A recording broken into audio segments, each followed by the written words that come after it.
ហើយបងជាអំណោយក្នុងជីវិតអូបងនៅក្បែរថែធូនដោយចិត្តស្រឡាញ់បងលះបង់ក្តីសុខចិនឡងជីវិតបងនាងបំពេញរឿងតូចធំបងចាញ់មិនដែលចង់ឈ្នះតាំងពីចាប់ដៃគ្នាបងស៊ូពូពីឆ្លងគ្រប់ឧបសគ្គបងស៊ូទ្រាំលំបាក់ហើយឆ្លងជុំឈ្នះឈ្មោះជាប្តីប្រពន្ធទោះរឿងស្រាលធ្ងន់បងមិនដែលផ្លាស់ក្បែរថែគ្រួសារនេះដោយភាពកក់ក្ដៅគ្មានអ្នកណាល្អជាងប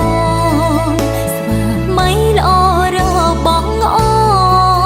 សន្យាអូននឹងថែធូនគ្រួសារតូចយើងឲ្យល្អប្របី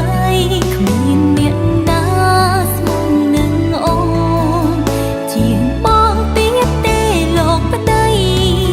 គ្រួសារនេះមានតម្លៃក៏ព្រោះមានស្វាមីល្អ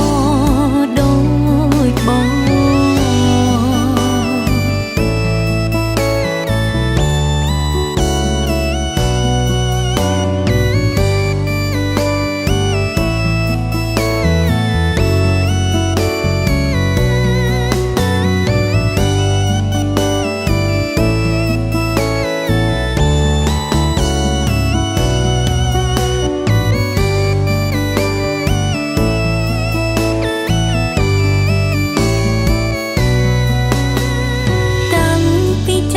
ដៃគ្នា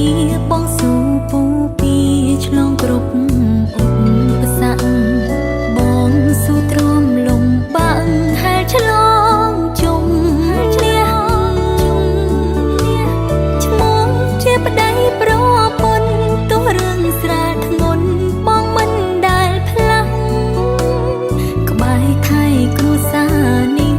ដោយភាពកក់ក្ដៅ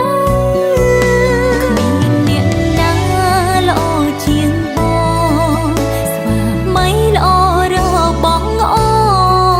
សន្យាអូននឹងថែធូនគ្រួសារតូចយើងឲ្យល្អប្របីគ្មានអ្នកណាស្មើនឹងអូនជាងបងទៀតទេលោកប្តីគ្រួសារនេះមានតម្លៃក៏ព្រោះមានស្វាមីល្អដូចបង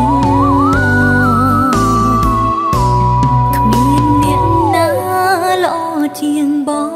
ងស្វាមីល្អរបងអូ